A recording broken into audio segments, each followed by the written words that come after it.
तो पिछले एपिसोड में हमने देखा था रिन रिफाइनिंग कंपटीशन को जीत जाता है, जिसके बाद उसे एल्डर बाय अपने साथ पोरियन सेक ले जाने की बात करते हैं। पहले तो लिन को इंटरेस्ट नहीं आता है, लेकिन जैसे उसे पता लगता है कि उसे स्पिरिट स्टोन मिलेगा तो वो फटाक से तैयार हो जाता है। पोरियन सेक पहुंचने के बाद लिन की मुलाकात वहाँ पे उसके नए दोस्त जेंग से होती है, जो कि उसे कम पैसों में डोम दिलाने की बात करता है। लिन पहले तो इंटरेस्ट नहीं लेता, लेकिन बाद में उसे हार मानकर उसके साथ जाना पड़ता है। इस एपिसोड में दिखाया जाता है जेंग लिन को लेकर उसके रूम के बाहर पहुंच जाता है और उसे बड़े एक्साइटेड होकर कहता है कि मैं ना तुम्हारे बगल वाले घर में रहता हूँ, तो किसी भी चीज की जरूरत हो बस मुझे आवाज मार देना। लिन के चेहरे को देखकर लग तो नहीं रहा होता है कि वो आवाज मारेगा, लेकिन फिर भी उसे टालने के लिए कह देता है ठीक है। उसके बाद जेंग उसे वो टोकन दिखाते हुए कहता है कि इसमें अपनी कुछ स्पिरिट पावर मिलाओ जिससे तुम्हारा रूम बुक हो जाएगा। लिन ऐसा ही करता है, उस टोकन में अपनी स्पिरिट पावर मिलाता है, जिसकी वजह से उसका एक रूम बुक हो जाता है। डोर ओपन होते ही जैसे लिन एंटर करता है ना, बाहर से उसको जितना बेस्ट लगा था अंदर से उसको कुछ खास फर्क नहीं पड़ता। जेंग लिन से कहता है कि ये जगह अच्छी है ना, पर तुम्हें तब तक यहीं रहना है जब तक तुम एंट्री टेस्ट पास नहीं कर लेते, और अगर तुम एंट्री टेस्ट को फेल कर जाते हो तो फिर तुम्हें यहाँ हमेशा के लिए रहना पड़ सकता है, इसलिए एक अच्छी जगह बुक करना हमारे लिए अच्छा साबित हो सकता है। इस बात पे वो लिन का कोई रिएक्शन नहीं देखता, तो कहता है कि मैं तो मजाक कर रहा था, मेरा कहने का मतलब ये नहीं था कि तुम एंट्री टेस्ट पास नहीं कर सकते, मैं तो बस ये कह रहा था कि बुरे से बुरे सिचुएशन के लिए तैयार रहना चाहिए। और फिर वो लिन को उसका टोकन वापस करते हुए कहता है कि तुम इस जगह को साफ करो और आराम करो, मैं तो चल अपना नेक्स्ट टारगेट ढूंढने। ये कहता वो वहाँ से चला जाता है। उसके जाने के बाद लिन अपना डोर बंद करता है और उसके स्पेस स्टोरेज ब्रेसलेट में से बायलिन का दिया हुआ वो गिफ्ट बाहर निकल जाता है, जिसे देखकर वो बायलिन को मिस करते हुए कहता है कि मैं तुम्हारे पास आने के लिए तुमसे थोड़ा सा दूर आ गया हूँ। कितना प्यार करता है ना, हाउ स्वीट। कुछ देर बाद का सीन दिखाया जाता है जहाँ लिन कल्टीवेशन कर रहा होता है। तभी उसके पास जेंग आता है और जोर जोर से दरवाजा पीटते हुए कहता है ब्रदर मैं हूँ, दरवाजा खोलो, काफी देर से सो रहे हो आप। लिन उसके लिए दरवाजा ओपन करता है तो वो लिन से ऐसे चिपक जाता है जैसे वो उसकी कब से बिछड़ी हुई गर्लफ्रेंड हो, और वो उसे खाना ऑफर करने लगता है। लिन तो उसके खाने का साइज देखकर ही डर जाता है। वो उसे खुद से दूर करते हुए कहता है कि क्या कोई प्रॉब्लम आ गई है, जिस पे जेंग कहता है कि नहीं प्रॉब्लम तो नहीं आई है, वैसे मैं इतने दिनों से बिजी था,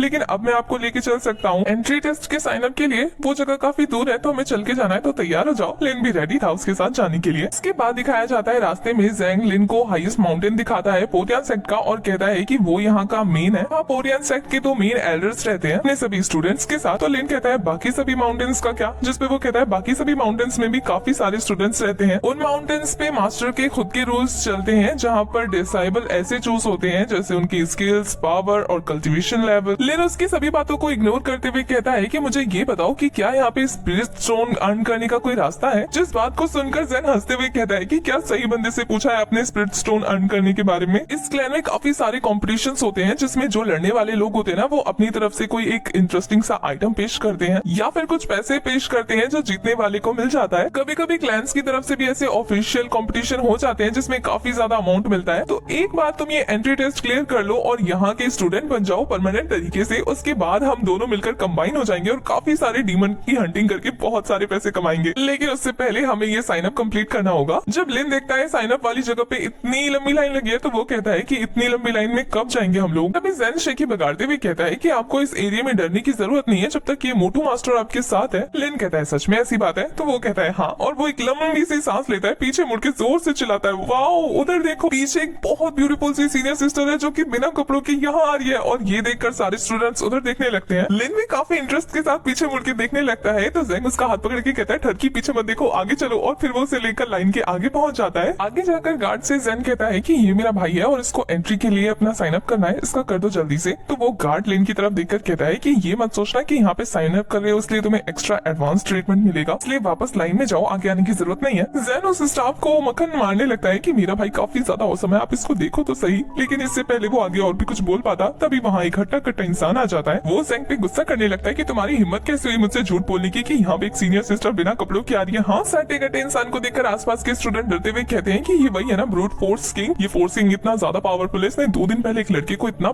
पीटा बेचारा उठने के हालत में ही नहीं बचा। पता नहीं अब किसकी बारी है। और वो फोर्स किंग आगे बढ़ने लगता है जेन की और कहता है कि तुम्हारी हिम्मत कैसे हुई मुझसे झूठ बोलने की। अरे झूठ तो छोड़ो, तुम तो मुझसे आगे बढ़ गए जबकि मैं तुमसे पहले आया था। जेंग उनके पास जाकर कहता है कि यहाँ पर पहले आओ पहले पाओ वाला सीन है, अगर आप पहले आए हैं तो आप ही पहले ले लीजिए। वो उसकी बात सुनकर थोड़ी देर के लिए कंफ्यूज हो जाता है, इतनी आसानी से कैसे मान गया। और फिर वो कहता है वो तो मैं ले ही लूंगा, लेकिन पहले तुम्हें सबक तो सिखा दूं। हमारे जेंग भाई साहब तो कुछ ज्यादा ही चालाक होते हैं, वो ऐसे बिहेव करने लगते हैं जैसे उसके पीछे बहुत बड़े एल्डर आए हैं। ये देखकर फोर्स किंग को ऐसा लगता है सच में कोई एल्डर आया और वो उन्हें ग्रीट करने लगता है। लेकिन जैसे वो उधर देखता है उतने में वहाँ से जेंग निकल चुका होता है और वो जाते जाते लिन को भी भागने के लिए बोल जाता है। खुद का ऐसा पोपट बनते हुए देखकर फोर्स किंग को काफी गुस्सा आता है, क्योंकि आसपास के लोग उस पर हंसने लगते हैं और वो सोच रहा होता है ये बेवकूफ मुझे फिर से बेवकूफ बना गया। कि मिला ना वो मोटू तो उसकी हड्डी पसली तोड़ दूंगा। तभी वो कुछ सोचता हुआ लिन की तरफ देखने लगता है। लिन जब देखता है कि वो उसे देख रहा है तो वो पूछता है कि ऐसे क्या देख रहे हो। तो वो कहता है कि क्या वो मोटू तुम्हारा भाई था। वो कहता है नहीं, मैं उसे नहीं जानता। ये देखकर फोर्स किंग गुस्से में कहता है मुझे पागल समझा हुआ है, दोनों एक दूसरे को जानते हो और एक दूसरे के भाई होकर कह रहे हो कि तुम उसे नहीं जानते। और फिर वो अपने हाथ में अपनी की पावर को रिलीज करता हुआ एक जोरदार मुक्का लिन के ऊपर जड़ने ही वाला होता है। आसपास के स्टूडेंट सोच रहे होते हैं कि पता नहीं इसके मुक्के से और कितने लोग मरेंगे, ये बच्चा तो आज गया। इधर लिन को दिखाया जाता है जो कि मुस्कुराते हुए आंख बंद करके एक हाथ से उसके उस पंच को रोक देता है और फिर उसके उस हाथ को जोर से दबाता हुआ उसे दूर हवा में फ्लोट करता हुआ एक पत्थर के ऊपर फेंक देता है, जिससे उसकी सारी अकल ठिकाने आ जाती है। ये देखकर सभी बच्चे काफी ज्यादा कंफ्यूज हो जाते हैं क्योंकि उन्हें उम्मीद नहीं थी कि लिन ऐसा कुछ कर देगा। लिन फोर्स किंग की ऐसी हालत करने के बाद कहता है कि आज के लिए इतना काफी है, वैसे भी मेरा मन नहीं था, तुम ही मेरे पीछे पड़े थे। अब जब तुम कुछ कह नहीं रहे हो तो मैं यानी कि मैं फर्स्ट हूँ और मैं एप्लीकेशन फॉर्म भर सकता हूँ। बात सुनने के बाद स्टाफ उसके पास आता है और कहता है कि सर आप इसे फिल कर दीजिए जल्दी से। लिन ऐसा ही करता है, वहाँ से फिल करके जाने लगता है तो आसपास के बच्चे उसकी काफी तारीफ करने लगते हैं कि ये कितना औसम है, फोर्स किंग को एक ही बार में हरा दिया। एक ही दिन में लिन काफी ज्यादा फेमस हो जाता है। तभी लिन की नजर दूर छिपे हुए जेंग पे पड़ती है और वो उसे देखकर गुस्से में अपना मुक्का तैयार करने लगता है। इधर जेंग आकर उसके पैरों में गिर जाता है और कहता है सॉरी भैया, मेरा मन नहीं था ऐसा करने का, लेकिन मैं क्या करूँ, मेरी गलती है, सॉरी सॉरी। लिन को उस पर काफी ज्यादा गुस्सा आ रहा होता है, लेकिन वो सोचता है कि क्या ही बिगाड़ दूं इसका, मैं छोड़ो चलता हूँ। और फिर वो वहाँ से जाने लगता है। जेंग उसके पीछे पड़ जाता है, कहता है कि क्या आप घर वापस जा रहे हैं, लेकिन अभी तो हमने घूमा ही नहीं है, यहाँ तो बहुत सारी जगह है जहाँ आप घूम सकते हैं। लिन जेंग की बातों को इग्नोर करता हुआ उससे पूछता है कि तुम कितने दिन से यहाँ पर हो। जेंग बताता है कि वो 1 वीक से यहाँ पर है। लिन पूछता है तो फिर तुम्हें यहाँ पे रूल्स और रेगुलेशंस के बारे में पता होगा ना कि टेस्ट में क्या कैसे करना है। तो वो कहता है हाँ, मैं यहाँ का बॉस हूँ, मुझे सब कुछ पता है। और फिर वो उसे बताने लगता है। फिर वो बताते हुए घर जाने लगता है कि एंट्री टेस्ट के 2 स्टेजेस है। पहला जो स्टेज है वो जनरल मैपिंग है, जिसके लिए आपकी स्ट्रेंथ होनी चाहिए रियलियम 6 पर और उसे प्रैक्टिस करनी काफी अच्छे से आनी चाहिए। फिर वो लोग उतने में घर पहुंच जाते हैं और फिर वो कहता है कि सेकंड फेज में टफ बैटल होने वाली है। आफ्टर ऑल पोरियन सेक्ट में जो चीजें मैटर करती है वो स्ट्रेंथ है और सभी स्टूडेंट्स के अंदर करेज होना चाहिए एक दूसरे से कंपटीशन करने का, क्योंकि यहाँ पर यही चीज मैटर करती है कि कौन सबसे ज्यादा स्ट्रॉन्गेस्ट है।